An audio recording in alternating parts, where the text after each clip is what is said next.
Los días miércoles dentro del ciclo de conferencias del Diplomado de Formación de Gerentes para el Sector Salud Nacional. Mi nombre es Yaide Delgado, los voy a estar acompañando la tarde de hoy en esta conferencia. Antes de dar inicio formal y presentar a nuestro invitado, van a contar con sus micrófonos y videos apagados y pueden realizar sus preguntas a través del chat y nosotros al final de la conferencia se la vamos a estar compartiendo a nuestro invitado. El título de hoy se llama Dignidad de la persona como base de la atención médica y nos acompaña para ello el doctor Manuel Guzmán, quien nuestros coordinadores académicos que además se encuentran por acá, les doy la cordial bienvenida, el doctor Julio Castro, profesor Ernesto Blanco, José María de Viana, el doctor Gustavo Villasmil, van a presentarles. Bienvenido, doctor. ¿Hablo yo? Gracias, Yaide. No, yo primero te presento. Adelante, Ernesto, adelante. Gracias, Yaide, gracias, José María. Para mí, estudiantes, a nuestros queridos estudiantes, a los invitados que vienen hoy, es un placer presentar al doctor Manuel Guzmán por muchas razones. En realidad, es especial para mí presentar a Manuel. Manuel es internista, infectólogo, actualmente jefe del Servicio de Enfermedades Infecciosas del Hospital Vargas de Caracas, ya desde hace algún tiempo, cabeza en la formación de microbiología y enfermedades infecciosas en Venezuela desde hace muchos años.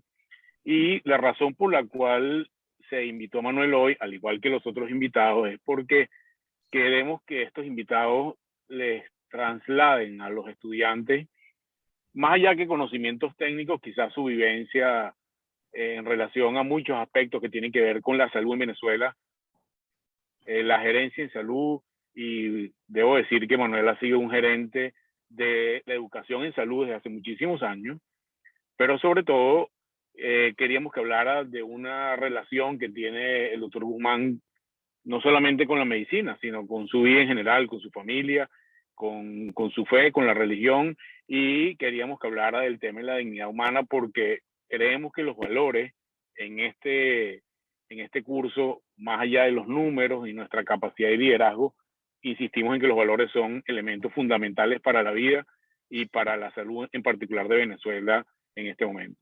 Sin más, los dejo con Manuel y estoy seguro que van a disfrutar esta conferencia. Muchas gracias.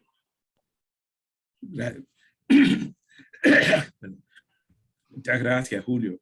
Bueno, mucho de lo que dice Julio es de cariño, de afecto de la vida.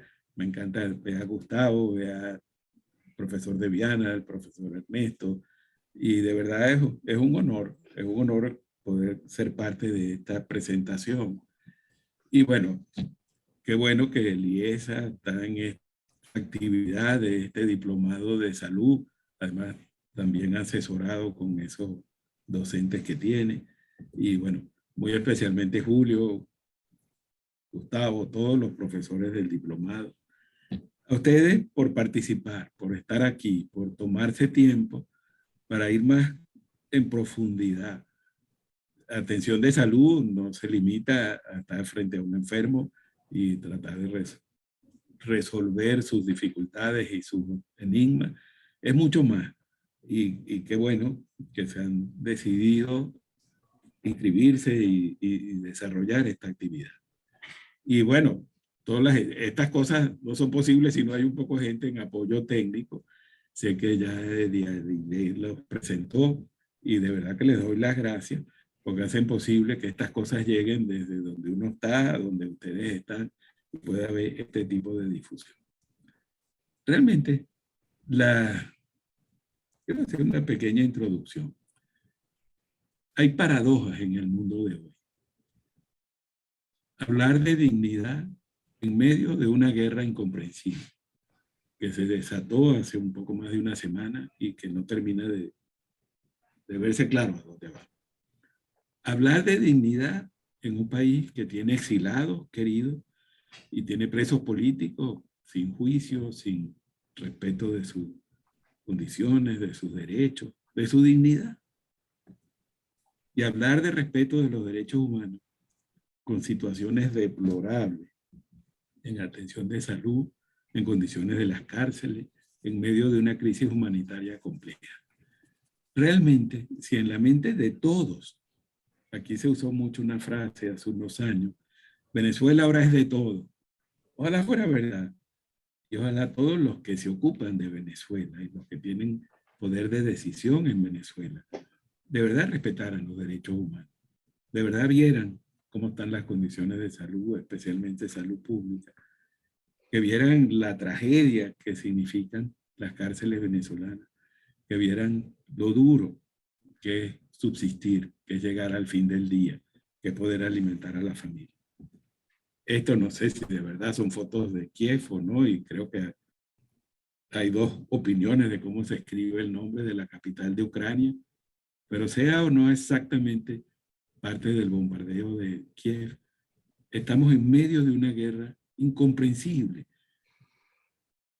Deseo de poder, de territorio, de qué sé yo. Está preso hace más de un año, creo que sin juicio. Creo que la última sentencia es que le prorrogan su prisión, quién sabe por cuánto tiempo más. ¿Qué hizo? ¿Qué riesgo para la estabilidad del país puede presentar el señor Carreño? Y esto es algo que ya tiene algún tiempo. Julio Castro o Gustavo Villasmil han sido muy protagonistas en revelar la situación del sistema de salud. Pero en ese reporte, y solo usé ese para tener el título, hablan del sistema de salud desmantelado. Y esto lo escribió hace poco Rafael Tomás Caldera en la revista SIC. Y dice, y creo que José María lo he oído hablar en este sentido, en medio de esta larga noche que atraviesa Venezuela, muchos se preguntan con desazón, ¿qué nos pasó? ¿Qué fue de aquella Venezuela? Todo horizontes como la esperanza, todo camino como la voluntad. El pueblo, aquel pueblo bueno que amaba, sufría y esperaba, estaba en completa postración. En semejante estado, algunos quieren engañarse con espejismos de vitalidad, ¿no? Los bodegones, las construcciones en las Mercedes. Bueno, pero eso comparto la opinión de Rafael Tomás, espejismos de vitalidad. Y las células malas, las células cancerosas, se multiplican en un cuerpo descompuesto como los microorganismos. Entonces, hoy más que nunca, es importante meditar el sentido de lo que hemos vivido, si de verdad queremos encontrar curación para nuestros males. A veces uno se siente individualmente como imposibilitado de ayudar. ¿Qué puedo hacer yo frente a toda esta locura? ¿Qué puedo hacer yo frente a la guerra? ¿Qué puedo hacer yo frente a los presos injustos? ¿Qué puedo hacer yo ante la crisis de salud? Bueno, lo poco o lo mucho que hagamos es en esa suma de los aportes constantes, con fe, sin perder la esperanza, que podemos empezar a curarnos de nuestros males. Entonces, dicho eso, un poco para ponerlo y ponernos en perspectiva de dónde estamos, que no estamos ignorando nuestra realidad, uno se pregunta, pero bueno, a la vez la medicina ha progresado tanto, hay tantas cosas nuevas, tantos diagnósticos nuevos, tantos equipos nuevos, que la verdad, aún con la limitación de que las cosas lleguen a nuestro país, wow, sin duda avance tecnológico importante, que en muchos casos ha dado respuestas específicas a problemas concretos. ¿Quién iba a pensar que poniendo un catéter y un balón en una arteria coronaria se podía destapar el corazón y se podía evitar o resolver un problema de infarto, o con una cuchillo hacer una cirugía sin demasiado daño en el cerebro? Tantas cosas que hay hoy en día. No está mal que haya avance. Lo que estaría mal es que cuando esos avances, ese conocimiento se le aplican a la persona, no tomemos en cuenta su dignidad y sus derechos. Entonces, es muy clave que tengamos una respuesta operativa de qué es para nosotros una persona. ¿Quién es una persona? ¿Qué es lo que tenemos enfrente cuando estamos en un centro de salud, cuando hacemos nuestra labor de enfermería, cuando estamos dispensando un medicamento, cuando estamos atendiéndolo y oyéndole su historia? Tener en cuenta que dependiendo de la respuesta que demos de quién es para nosotros una persona, vamos a poder actuar, vamos a poder iluminar o podemos oscurecer, si es el caso, la atención que hagamos de nuestro paciente. Entonces, esto es muy clave, que nos esforcemos en encontrar una respuesta concreta que ilumine la vida, que nos ayude a seguir adelante. Bueno, viendo a los participantes y viendo a los promotores y profesores del curso, creo que soy el más viejo de todos y a lo mejor ustedes no recuerdan que hace unos 30 años hubo una serie en televisión, antes que hubiera Netflix y todas las locuras que hay hoy en día, que se llamó El Ascenso del Hombre. Y fue muy interesante porque fue como la especie animal fue evolucionando hasta llegar al hombre Homo sapiens. Y en opinión del autor de ese libro, que después fue esa serie muy exitosa en aquellos años, para él, el hombre era una criatura singular, esa era su definición, que tiene unos dones que lo hacen único entre los animales, que no solo es una figura en el paisaje, sino que lo modela y que se distingue de los demás animales por su riqueza imaginativa, por planear, por inventar, por descubrir, por armonizar sus diversas capacidades. Otra definición, esta es de otro autor, lo que caracteriza a la persona, es la opinión de este autor, es la capacidad de ser autoconsciente, racional y crítico. Y esto, usando definiciones de ese tipo, uno puede quizá distinguir entre vida solo biológica y vida realmente personal. Y lo malo de una definición de ese tipo es que puede reconocer derechos a uno y negarlos a otro. Esto es del Comité Nacional de Bioética italiano, que dice algo estupendo. Ser persona, y voy a lo que está en negrita, en sentido ontológico, es la simple consecuencia de poseer la naturaleza racional.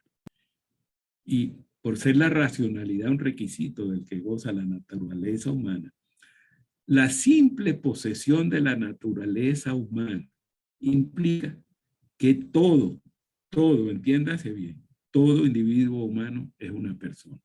Aunque en un momento dado, algunas cosas no se manifiesten en ese personaje en particular. La persona humana, y esto es una frase de Alfredo Rincón, fue del Comité de Ética del Hospital Universitario, ya fallecido hace como año y medio. Decía Alfredo que la persona humana es distinta a todo lo que existe. Se autoperfecciona a través del ejercicio de la libertad, es irrepetible. Y si uno está atendiendo a una persona y no hace distinción, sí, es verdad, su corazón se contrae parecido a lo de los animales superiores, su sangre es más o menos caliente, su sistema nervioso tiene cosas que lo recuerdan mucho, pero lo que lo hace realmente distinto al hombre del resto del reino animal es el espíritu, que sin duda prima sobre la materia. Y si no nos damos cuenta de eso, no podemos reconocer la capacidad de amar y de conocer. ¿Y de dónde viene el concepto de dignidad? El concepto de dignidad se relaciona con el honor que se le debe a un valor. Se respeta lo que tiene valor. La persona tiene una identidad. La persona es un ser en sí mismo. No es manipulable, es alguien, no es algo. La persona tiene dignidad y, por lo tanto, esa persona tiene derecho al honor que se debe a un valor. ¿Y desde cuándo se es humano? Realmente, lo humano es humano desde el principio. El hombre no se va haciendo humano a medida que se desarrolla desde la concepción, sino que desde el principio es un ser integral. Todo lo que va a ser esa persona, sea que dure corto, sea que dure largo, sea que llegue a 100 años, sea que sea un malvado, sea que sea un hombre generoso, lo que sea, está desde el principio, está desde el primer momento. Y por lo tanto, si se es persona, no se le puede dar otro nombre, no, es persona después de 24 semanas, como acaban de aprobar en Colombia, 5 personas tomaron una decisión que afecta a todo el país, los 5 del Tribunal Constitucional. O sea, esas personas de menos de 24 semanas que están dentro del vientre de su mamá, eso no son personas. Por lo tanto, eso no tienen derechos y podemos hacer lo que queramos. En mi opinión, persona se es desde el momento de la concepción. Por lo tanto, si es persona, se es generador de principios, de derechos. Y el principal derecho es la vida. Sin vida, los otros derechos dejan de existir. Pues. Y es muy importante que estemos claros que la dignidad humana es independiente de y no reducible a la calidad de vida de una persona. Porque la dignidad es una propiedad que no admite grados. A veces oigo, es que esa muerte es indigna porque está sufriendo mucho. Es verdad que está sufriendo mucho. Pero la muerte no es indigna porque el que se está muriendo es digno siempre, aunque tenga un tumor esterilísimo, aunque tenga 3 semanas en terapia y no salga, aunque lo fusilen, aunque lo acribillen la bomba que está tirando Putin. El que muere siempre es digno, porque la dignidad es independiente y no reducible a la calidad de vida de una persona. No hay grados de dignidad. Y la cualidad, y esto es una expresión de Juan Pablo II, la cualidad esencial que distingue a toda criatura humana es que fue hecha a imagen y semejanza del mismo creador. Y esto está presente en todos los momentos de la vida, desde la concepción hasta el momento de la muerte. Por lo tanto, se debe reconocer y respetar la dignidad de cualquier persona en cualquier condición de salud, enfermedad o discapacidad. El ser humano es uno y único, insustituible, y está formado por alma y cuerpo, y comienza en el momento que la fecundación del óvulo ocurre por el espermatozoide. Insisto, ese ser humano tiene derechos constitutivos propios que le nace pues, por ser humano, y el primero de ellos es el derecho a la vida. Y esto no es porque esté en la Constitución del 99, ni estaba en la del 61, ni estaba en la del 53, o está en la Convención Internacional de Derechos Humanos. Esos derechos existen y no los puede quitar ninguna autoridad ni legislación sin el riesgo de violar lo que no puede y no debe violar. Esto lo dice el catecismo. Por haber sido hecho la imagen de Dios, el ser humano tiene la dignidad de persona, no es algo, es alguien. Y está llamado por la gracia a una alianza con su creador, a ofrecerle una respuesta de fe y de amor que ningún otro ser puede dar en su lugar. Facundo Cabral murió trágicamente en Guatemala después que dio un concierto, venía en un carro, no sé si era él al que quería matar o al que iba manejándole. Pero él poco antes de ese viaje a Guatemala, creo, no sé si 1, 2, 3 años antes, usó esta expresión en el Teresa Carreño. Dijo, señores que están aquí oyendo, todos ustedes son príncipes y princesas. Ustedes tienen una dignidad que nadie les puede quitar. Y él contaba que un día, creo que en Montevideo o en Buenos Aires, no sé dónde andaba, encuentra un hombre muy pobre, muy miserable, digamos, sentado en una orilla de una acera, al lado de una carreta. Y él le dice, amigo, ¿y que usted qué le pasa? ¿Cómo se siente? Yo me siento bien, yo soy un príncipe. Le digo, ¿cómo? ¿Cómo que eres un príncipe? Está ahí tirado en la calle. ¿Cómo se llaman los hijos de los reyes, señor? Bueno, se llaman príncipes. Y mi padre es Dios. Y Dios es rey. Y si yo soy hijo de un rey, yo soy un príncipe o soy una princesa. Y es verdad. Nuestro padre es rey y somos príncipes y princesas. Insisto, esos derechos que tiene la persona desde su inicio no se lo pueden llevar por delante ni los médicos, ni los papás, ni la sociedad, porque no podemos ir en contra de la vida, y menos de la vida de los que no se pueden defender por ellos mismos. ¿Quién defiende el bebé en el útero de su mamá?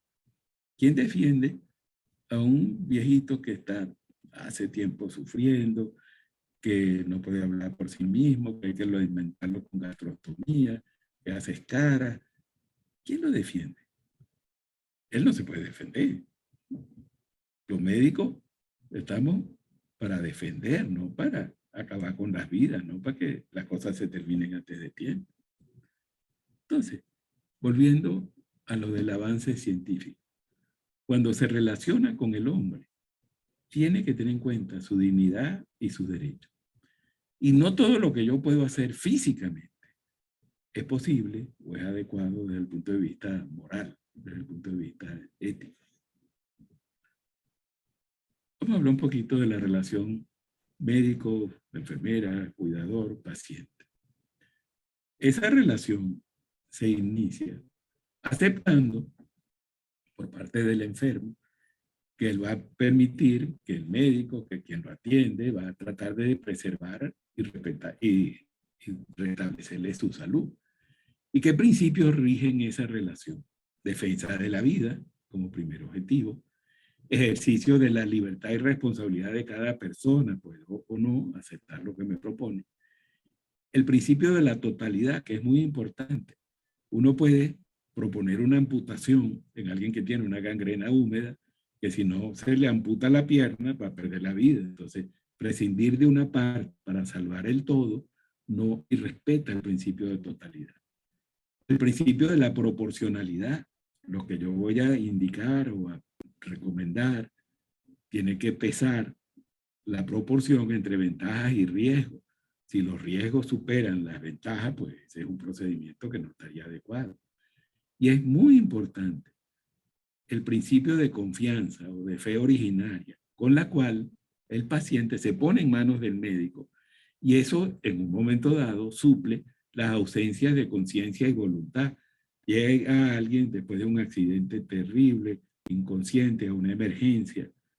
El solo hecho que llegue al sitio ya es un llamado de atención. Lo traemos porque queremos que lo ayuden. Si uno de verdad no quiere que ayuden a un enfermo, o lo deja o no lo lleva.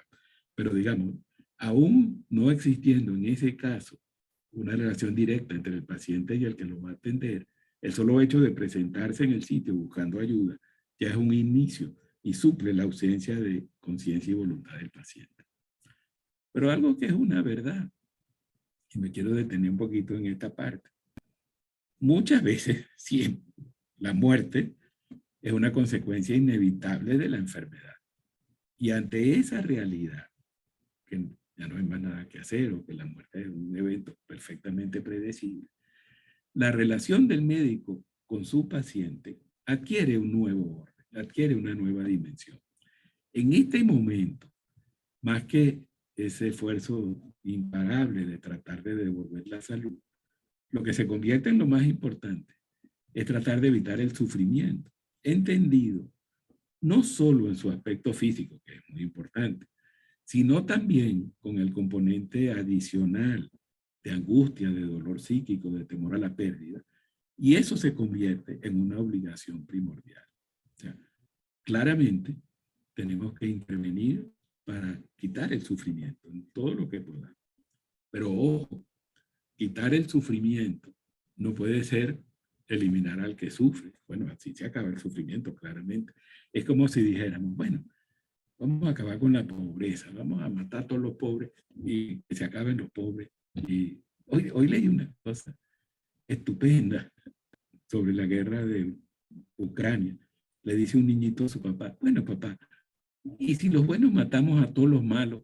No se acaba el problema. Y el papá le contesta, no, hijo, nos convertimos en asesinos si matamos a todos los malos. O sea, la solución no es eliminar el sufrimiento. La solución es saber ayudar y acompañar al que sufre. Sin duda, se enfrentarán, se han enfrentado y les volverá a aparecer en su vida ese argumento que surge con frecuencia de vida que no merece ser vivida, como un soporte a la justificación de una intervención activa, eutanasia, para cortarla. Es muy importante recordar que la persona es el hombre mismo, en cualquier condición. No es que porque esté postrado, que más nunca habló, que más nunca me saludó, dejó de ser hombre. dejó de ser mujer, dejó de tener toda su dignidad. Y esa condición no es calificable. Y esa persona siempre tiene derecho a atención competente, cariñosa, compasiva, humana. No desconozco que la familia y los médicos se pueden cansar del enfermo que no mejora, que la enfermedad se prolonga, que los costos se multiplican y el seguro se acabó y no tenemos de dónde sacar y hay que vender esto, hay que vender lo otro. Eso existe y eso hay que conocerlo.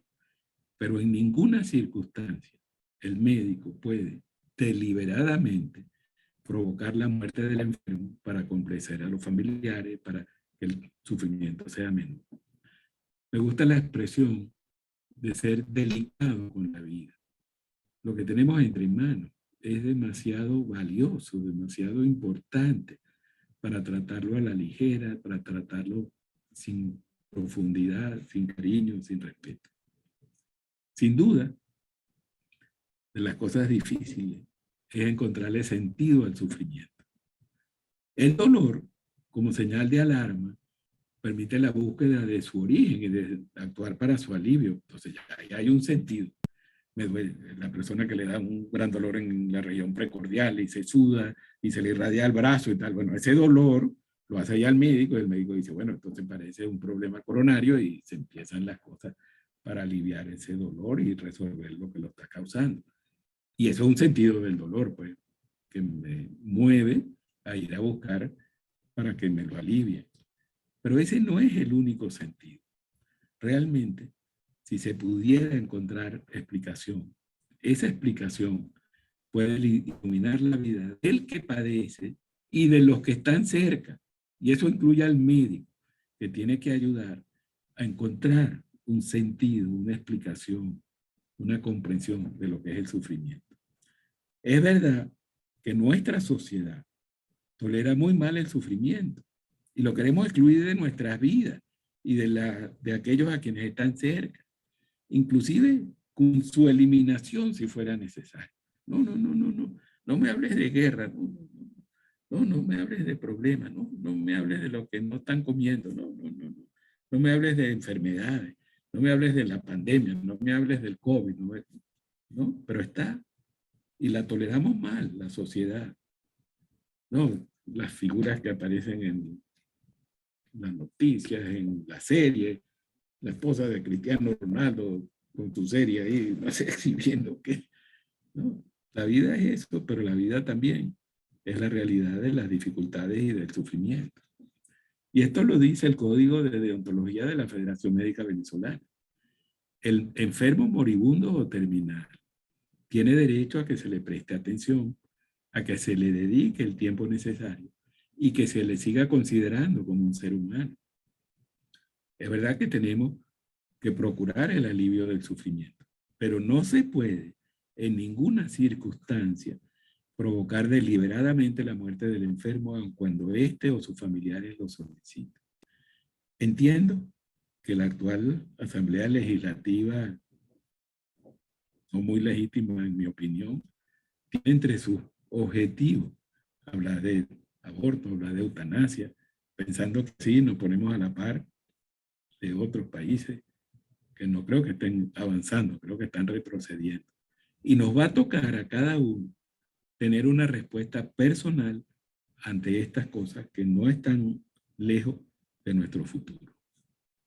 Insisto, los médicos, la familia, los responsables de la atención se cansan y sufren cuando una situación seria se prolonga indefinidamente con su componente de dolor, carga económica, desgaste, y sin embargo, y vuelvo a la cita del Código de Deontología, no puede el médico en ninguna circunstancia provocar deliberadamente la muerte del enfermo, aunque éste o los familiares lo soliciten.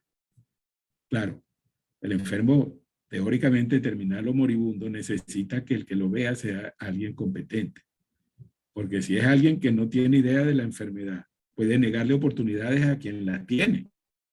Y a la vez, es muy importante que use el buen juicio de no ofrecer desproporcionadamente recursos a quien no tiene opciones. Para esto, el médico está obligado a conocer la ciencia. Y esa es una grave responsabilidad ética del médico que atiende a un paciente. Tiene que conocer su ciencia, tiene que conocer su materia, tiene que conocer las enfermedades, tiene que conocer lo que se puede o lo que no se puede ofrecer en un momento dado. ¿Qué decir al enfermo? Tiene derecho a la verdad, el paciente terminal. El código insiste que un paciente con enfermedad fatal tiene derecho a ser informado de la verdad de su padecimiento. Si es que quiere, pues hay algunos que no me diga lo que tengo. Bueno, pero cada vez menos las personas quieren estar ajenos a lo que le está pasando. Y es muy importante que nos quede claro que ese derecho, y vuelvo con el código de deontología, es del enfermo, que está mentalmente competente y puede en un momento dado rehusar procedimientos diagnósticos o terapéuticos. A la vez, puede, si sufre intensamente, ejercer el derecho a que le apliquen analgésicos en las dosis suficientes para obtener el alivio requerido. O puede pedir que no le den medicamentos que le nubulen su conciencia y que no le dejen tomar decisiones que tiene que tomar. Pero ojo, ese derecho es del paciente, no de los familiares, que algunas veces se abrogan ese derecho y quieren asumirlo para sí mismos, pensando, y a veces equivocadamente, que así le evitan un mal rato, le evitan un dolor, le evitan una circunstancia desagradable. Insisto, el derecho es del paciente, no de los familiares. Nuestro código respeta y consagra el derecho de autonomía en las decisiones, solo posible en el enfermo que está adecuadamente informado. ¿Cómo informar? Ese es otro aspecto. Del médico deben siempre surgir palabras de consuelo, de esperanza, de ánimo. Y esta es una frase de Luis Racetti. Tenemos obligación con la verdad, pero también tenemos una obligación con la esperanza y tenemos que saber administrar esa información, esa noticia, ese resultado. Insisto, obligación con la verdad, pero también obligación con la esperanza. Y realmente, no solo hace falta competencia para ofrecer recursos a quien se beneficiaría de recibirlo, sino también para reconocer que se está acabando la vida, que la muerte está próxima. Y es muy importante que en ese momento el médico le diga o haga saber que tiene que hacer disposiciones de su vida con lucidez. ¿Cuánta gente no llega grave al hospital y tiene todo un enredo con sus finanzas, con su relación familiar? No le había vuelto a hablar a este hijo, no le había vuelto a hablar a aquel hermano. Tantas cosas de la vida común. Bueno, hacer saber si uno realmente siente con firmeza que se está acabando la vida, bueno, permitir que el enfermo pueda tomar sus decisiones en los casos que lo tenga que tomar. Pero no solo en lo referente a lo peculiar, a lo económico, a lo familiar, también en cuanto a la asistencia espiritual, respetando la creencia de cada uno, sin imponer ninguna cosa a una persona que piense distinto. Muchas veces, todavía hoy en día, curiosamente, oímos el efecto adverso. Opina gente que se asome un sacerdote a visitar a un enfermo, es como el final de la historia. Pues bueno, esto va a terminarlo de hundir, porque si además llegó el sacerdote, es que esto se acabó. Y muy interesante lo que decía Racetti. Racetti era agnóstico. Él no era creyente. Fue gran amigo de José Gregorio Hernández. Se respetaron muchísimo. Tanto que la oración fúnebre en el Cementerio General del Sur, cuando estaban descendiendo a la una de José Gregorio, la dio Racetti. Y a la vez, para el lado contrario, cuando José Gregorio terminó su libro Elementos de Filosofía, espectáculo del libro, se lo dedicó a Racetti. Y ambos en corrientes distintas del pensamiento. Pero Racetti, que era un gran observador, decía, no impidan que venga el sacerdote. Yo que he visto tanto enfermo y tanto moribundo, la verdad que la impresión que a mí me da es que después que se va el sacerdote, la persona no está más angustiada. Usualmente lo veo más tranquilo, más reposado, más pacífico. Ojo, hay obligación grave de permitir que esa asistencia espiritual tenga lugar. Esto es viejo, de New England y me pareció estupendo. Una señora mayor le pregunta a su médico, doctor, ¿quiere rezar conmigo? Y el médico dice, pero bueno, imagínese un médico de Harvard, que con todos los títulos, con todas las charreteras, con todos los honores, vaya, ¿cómo me voy a poner a rezar con esta señora? El hombre que no sabía si le decía que sí, que no, y pasó varios minutos calladito. Y al final le dijo, está bien, señora, puede hacer su oración, yo estoy aquí al lado suyo. Y la oración fue estupenda. Señor, dale sabiduría a mi médico para que tome la mejor decisión. Y la respuesta del médico fue, amén. Rezan por ellos, rezan por nosotros. Puede darle un sentido al sufrimiento final. Estas reflexiones me gustan mucho. César Lizardo, probablemente a nadie le suene el nombre, fue un médico dermatólogo muy importante en Venezuela de los años 50, 60, era poeta, y dijo esta frase muy linda. Al médico no lo hacen las épocas, sino el corazón del profesional y la arquitectura de bondad que acompaña el ideal de su vida. No es la moral la que debe adaptarse a la estructura social, es la estructura social, y esto es de Racete, la que debe obedecer las exigencias de la moral. Y en esta invitación a los médicos jóvenes, les decía, vean en cada enfermo un ser doliente al que es necesario aliviar o consolar. Vean en cada colega un hermano que se puede equivocar, como ustedes, pero nunca basen su reputación sobre la ruina de la reputación ajena, sino sobre la base de vuestra propia obra honorable, digna, siempre con la frente en alto, las manos limpias, la conciencia tranquila y seréis felices. Ahora que hablamos de dignidad del hombre, quiero hablar un poquito de los derechos humanos y con esto iremos terminando. ¿Qué son los derechos humanos? Son aquellos derechos fundamentales de la persona humana, tanto en su aspecto individual como comunitario, y que le corresponden por su propia naturaleza, como hemos dicho desde el principio, a su esencia, corpóreas, espirituales, sociales, y tienen que ser reconocidos y respetados por toda poder o autoridad y toda norma jurídica positiva. Si hay algunas cosas del bien común, bueno, se puede encontrar una probable o posible atenuación. Sin duda, mucho pasado y presente triste en lo de los derechos humanos. Mucho, mucho. La esclavitud, las persecuciones, el holocausto, la violencia, la discriminación por raza, por preferencia sexual, por cultura, por religión, fueron y siguen siendo manchas de la humanidad. ¿Qué sé yo? Esto lo escribí hace un tiempito antes de Ucrania, pero Alemania, Ruanda, Burundi, Liberia, Bosnia, demasiado cerca para que se olvide. Y esto se lo oí una vez a Helio Gómez Grillo. Él decía que las cárceles y los hospitales son los espejos donde se refleja el cuidado a los derechos humanos. ¿Qué podemos decir de Venezuela? Y Venezuela está en la Comisión de Derechos Humanos de la ONU. Esto es como la reunión que hubo del Consejo de Seguridad de la ONU la semana pasada, y la que presidía la reunión para decidir sobre la invasión a Ucrania era Rusia.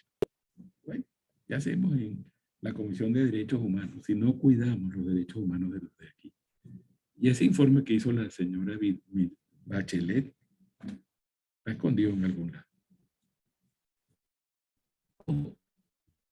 Parte de perder los derechos humanos es reconocer que hay unas vidas que valen más que otras. Y en opinión de Robert Sperman, ese pequeño desviación de decir que algunas vidas tenían menos calidad que otras, la raza aria por encima de cualquier otra raza, de los judíos, de los gitanos, de los minusválidos. El pensar así fue la pequeña afirmación que permitió el desastre que significó después. Desconocer la categórica afirmación de que la dignidad de una persona excluye que el valor de una vida puede medirse por criterios de calidad. No puede exigirle calidad a una computadora, a un teléfono, a un reloj. A la persona siempre, siempre hay que respetarlo. Ningún estado del hombre justifica su opresión. Y Leo Alexander la estudiaba porque existió la eutanasia nazi y decía, todo fue muy sutil. Hay algunas vidas que no son dignas de ser vividas. Y esa pequeña palanca activó todo aquel cambio de mentalidad. Todo empezó ante la actitud del enfermo no rehabilitado. Una sociedad justa solo se puede realizar en el respeto de la dignidad trascendente de la persona. Y tiene que ser ese el fin último de la sociedad. Y la raíz de los derechos humanos. Se tiene que buscar en la dignidad que le pertenece a todo ser humano. Y eso no está en la voluntad, ni en las constituciones, ni en los poderes públicos, ni en el Estado. Está en el hombre mismo y en Dios, que es su creador. ¿Desde cuándo se habla de derechos humanos? Vamos a tocar algunas cortas para no extender. En el prólogo de la Declaración Francesa de los Derechos Humanos con la Revolución, se decía: considerando que la ignorancia, el olvido y el desprecio de los derechos del hombre son las únicas causas de los males públicos y de la corrupción de los gobiernos, hacemos esta declaración solemne de los derechos humanos inalienables y sagrados del hombre. Los hombres nacen y viven libres, iguales en derecho. Cuando nació Venezuela, en 1811, en la Constitución, en su sección segunda, decía: el objeto de la sociedad es la felicidad común. Y los gobiernos han sido instituidos para asegurar al hombre en ella, protegiendo la mejora y perfección de sus facultades físicas y morales, aumentando la esfera de sus goces, procurándoles el más justo y honesto ejercicio de sus derechos. Y los derechos son libertad, igualdad, propiedad y seguridad. Así empezamos como nación. Y cuánta violación a nuestro derecho a vivir en libertad, a ser tratados todos iguales, a la propiedad y a la seguridad. Las Naciones Unidas surgieron después del fracaso de la Liga de las Naciones. Pareciera que va a fracasar las Naciones Unidas otra vez con lo de Ucrania, Dios quiera que no. Pero en el preámbulo, y las Naciones Unidas se forman a raíz de lo terrible de la Segunda Guerra Mundial, insiste la Carta Constitutiva: reafirmamos la fe en los derechos fundamentales del hombre, en la dignidad y el valor de la persona humana, en la igualdad de los derechos de hombres y mujeres, de naciones grandes y naciones pequeñas.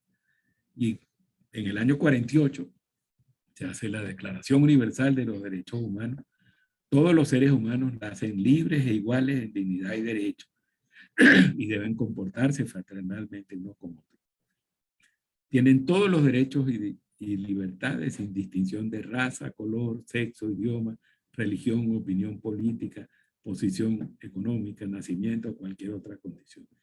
Todo ser humano tiene derecho a la propiedad individual y colectivamente, y nadie puede ser privado arbitrariamente de esa propiedad. ¡Wow! ¡Cuántas expropiaciones! Los individuos pueden y deben gozar de libertad de opinión y de expresión. En la Carta Interamericana de Derechos Humanos de la OEA del 69, derecho a la vida, derecho a la honra y a la dignidad, derecho a la libertad de expresión, protección de la familia, del niño, de la propiedad. Y esto es la Constitución que tenemos vigente. En el artículo 3 dice: el Estado tiene como fines esenciales defensa y desarrollo de la persona y el respeto a su dignidad. Y en el artículo 43 dice: el derecho a la vida es inviolable y ninguna ley podrá establecer pena de muerte.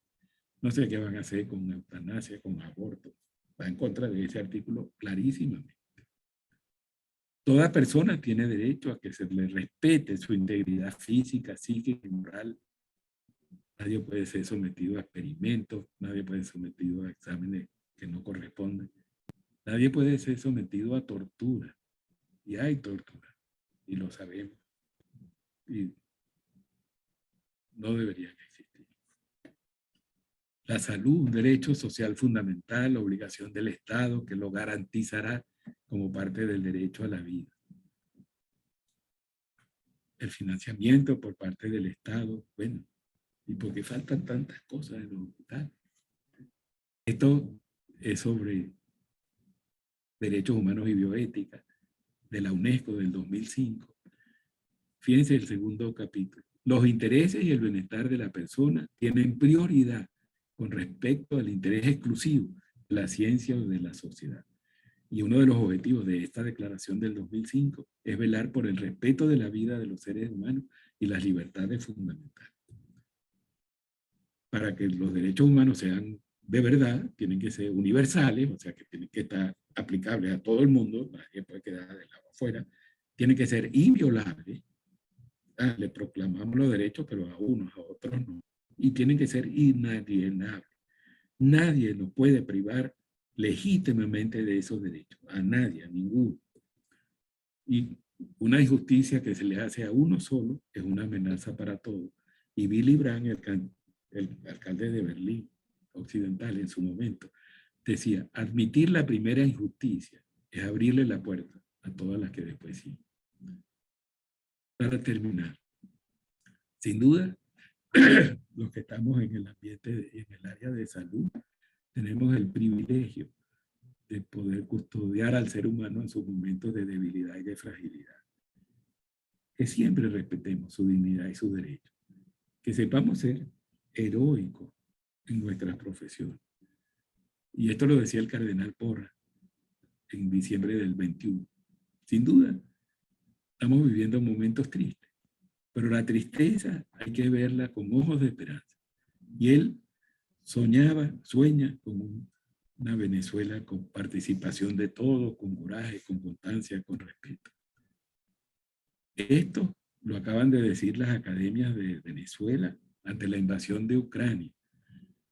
Todas las academias, todos los presidentes de academias nacionales firmaron este acuerdo. Nuestra conciencia nos obliga a pronunciarnos en defensa de la paz, la convivencia humana y la dignidad inviolable de cada persona antes y más allá de toda pertenencia, siguiendo los más elevados principios y valores humanos democráticos y republicanos característicos del gentilicio venezolano. Y termino con esta frase de Gandhi, todo lo que logró Gandhi para que se acabara el imperio inglés en India. Él decía que él iba a seguir creyendo, aunque la gente perdiera la esperanza, que él iba a seguir dando amor, aunque otros sembraran odio, que él iba a seguir construyendo, aunque otros solo se empeñaran en destruir, que él iba a hablar de paz aún en medio de una guerra, y que aún en medio de la oscuridad, él iba a tratar de ser un faro de iluminación. Seguro que ustedes, alumnos de este diplomado, les va a tocar ese faro y les va a tocar iluminar. Y bueno, muchas gracias. Creo que... Muchas gracias, doctor. Excelente, de verdad, su presentación y todo lo que acá nos expresa con el tema de la dignidad. De verdad que muy emotivo. Podemos abrir espacio a preguntas y respuestas. Tenemos alrededor de unos 15 minutos para ello a través del chat.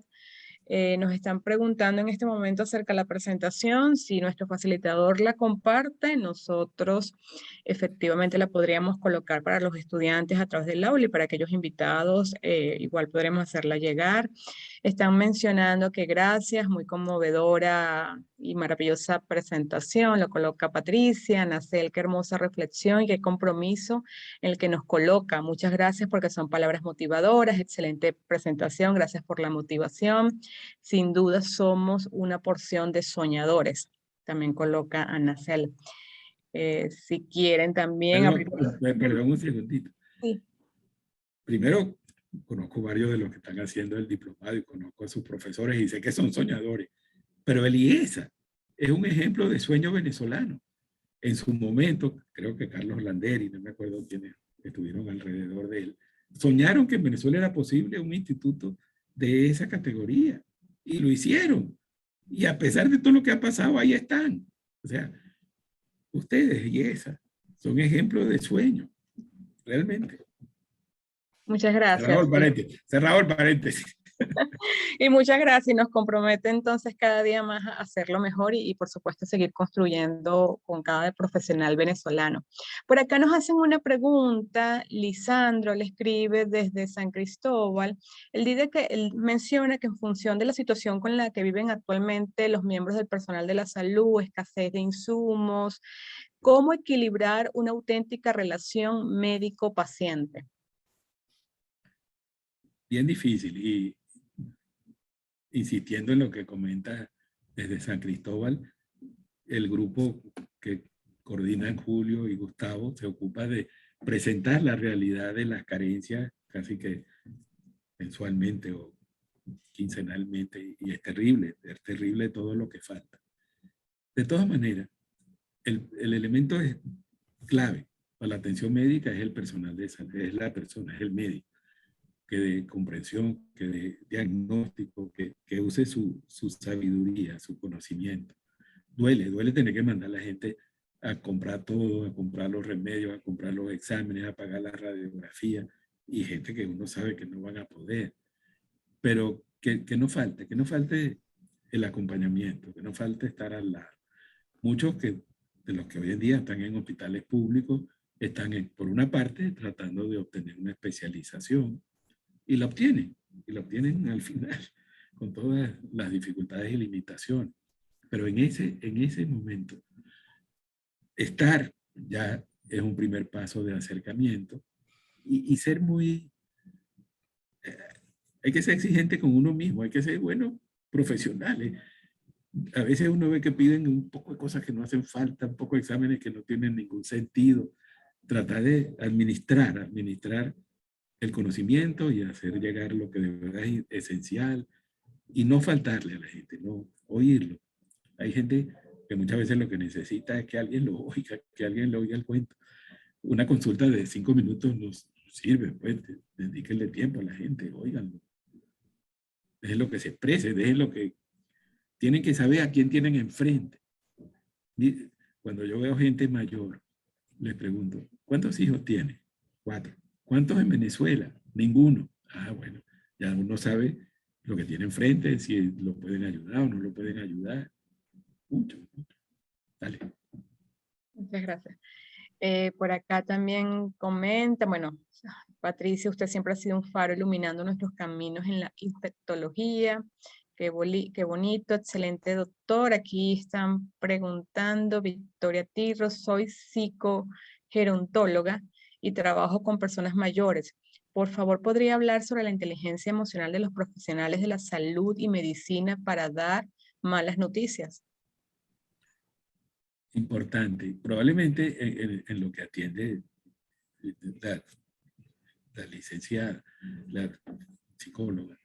Si la persona enferma, digamos, si el objeto de nuestra atención es alguien muy mayor que está muy desconectado, probablemente ahí es más.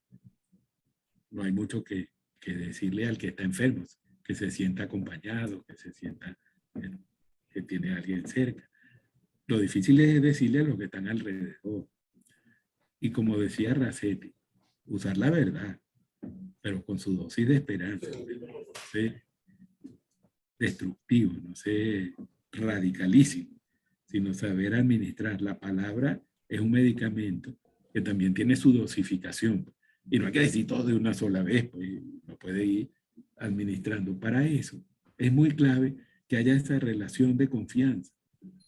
Primero, tratar de establecer una relación de confianza. Y una vez que la relación de confianza existe, las noticias se pueden dar más fácil. Alguien que nunca me había visto antes y viene por primera vez y me dice un disparatón ahí, o a lo mejor no es disparate, pero algo durísimo, lo recibo mucho peor que si es alguien con quien ya existe una relación previa. Y en eso ganancia a los familiares que a veces quieren asumir lo que le toca al propio interesado cuando puede. Pero bueno, qué bonito esa especialidad de psicogerontología. Y no solamente los psicogerontólogos tienen que ayudar a los enfermos, tienen que ayudar a los acompañantes que sufren unas patologías y hay unas dificultades muy propias de los que les toca cuidar a los que están en esas condiciones, y eso necesita mucho apoyo también y mucho respaldo y mucho entrenamiento. Gracias. Dana por acá menciona, buena presentación para este día, concepto que debemos retomar a diario y compartirlo, sobre todo en estos tiempos donde la normalidad parece ser la deshumanización. Gracias por sus enseñanzas, doctor. Su experiencia nos deja un gran aporte de formación. Un saludo al doctor Guzmán de mi escuela Vargas, excelente charla. Por acá mencionan la situación con la salud en Venezuela sobre sus suministros, calidad, ha abierto una brecha en esa dignificación muy lamentable. Bueno, por acá tenemos, efectivamente son palabras de agradecimiento, gracias por su charla, doctor. Estos temas son básicos y tan cuestionados hoy en día como por ejemplo el derecho a la vida en función de lo que usted también mencionaba en la presentación acerca del aborto, ¿no? Y todos los temas que siempre se aprovechan para tocar en temas basados en la libertad y libre albedrío. Bueno, por acá igual, Aslan, desafortunadamente a veces no podemos contar para canalizar una vía periférica para poder atenuarle su dolor. Es una tarea dura para manejar estas situaciones. Gracias por sus reflexiones. Una realidad actual triste es que las diferencias entre los que tienen acceso a medicina, vamos a llamarla privilegiada, con recursos de la medicina privada, cada vez es menor. Y las diferencias son impresionantes y duele mucho. Y eso tiene que cambiar. O sea, la necesidad de una Venezuela reconstruida tiene que eliminar esa diferencia. Es curioso.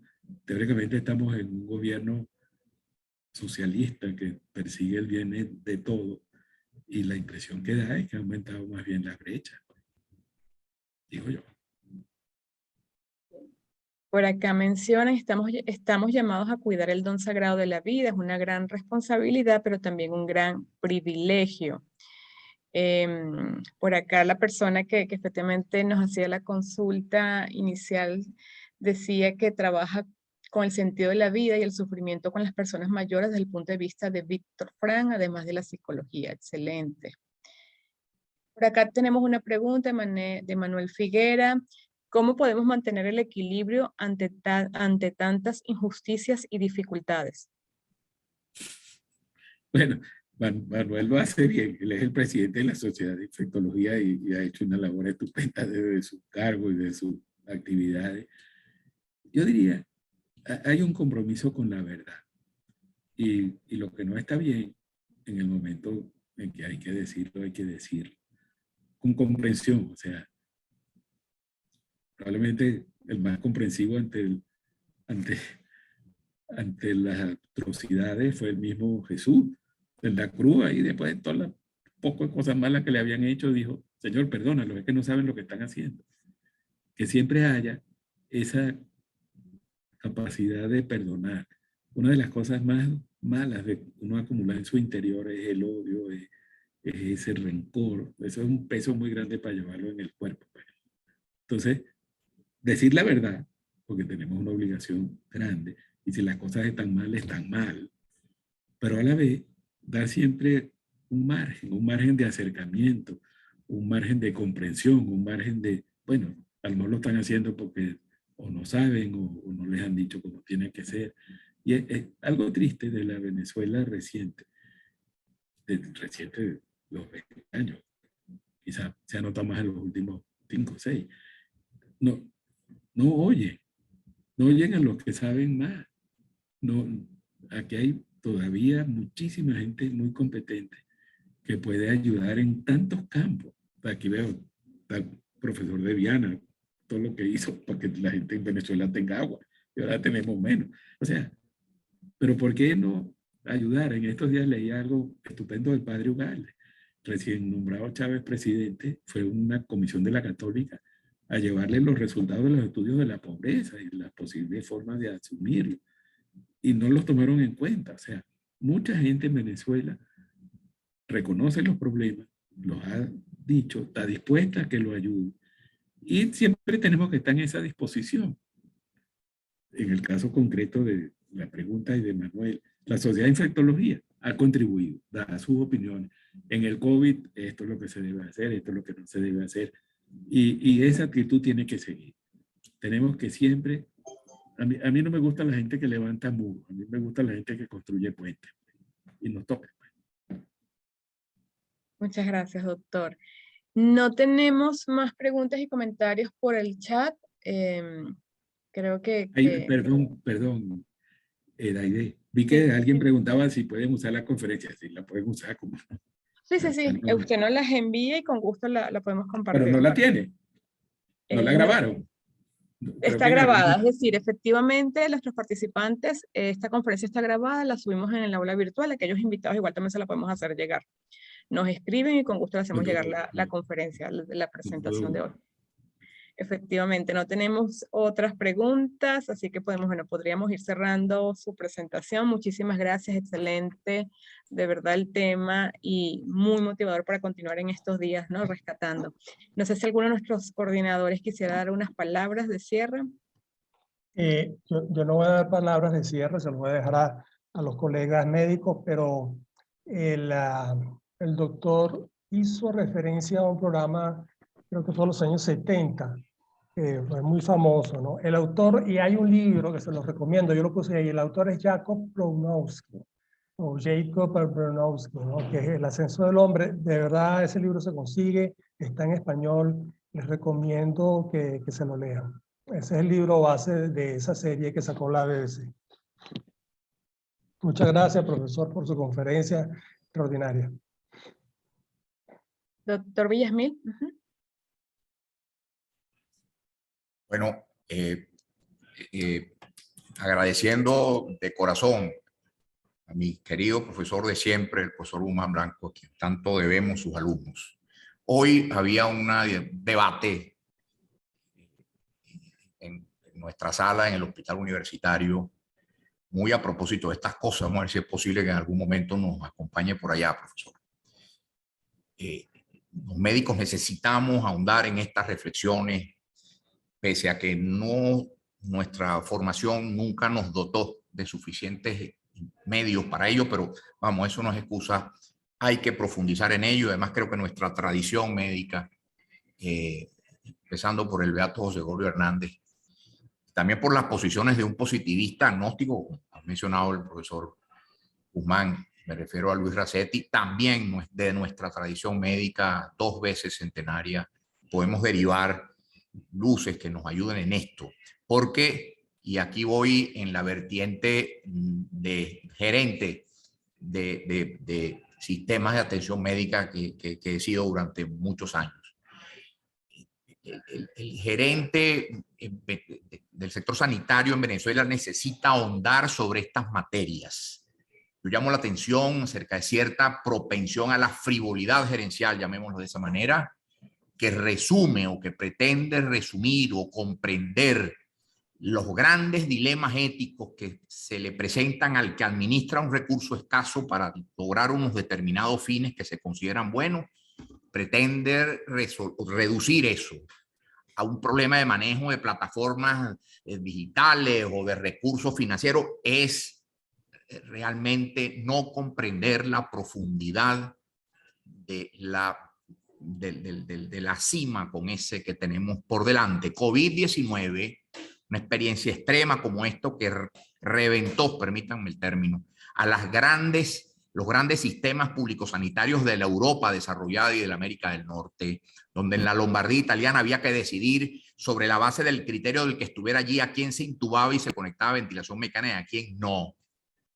Y eso solo para citar uno de los tantos aspectos, de los tantos desafíos que sobre la humanidad y sobre la medicina occidental, que siempre se declaró triunfante ante todos sus retos, generó COVID-19.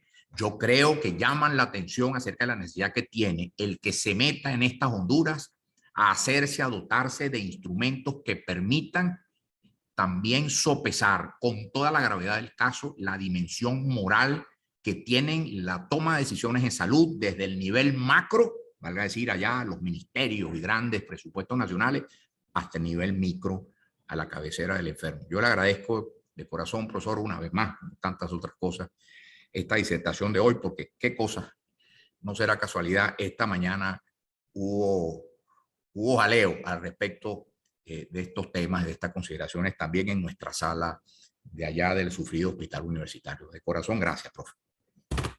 Muchas gracias, doctor Villasmil. Gracias a todos los que de manera muy activa participaron en esta actividad, nuestros coordinadores, al equipo de LIESA. Bienvenidos siempre a nuestro instituto. Y bueno, nos vemos en la próxima semana para un siguiente tema del ciclo de conferencias del Diplomado de Salud. Feliz tarde para todos. Adiós, gracias. Chao.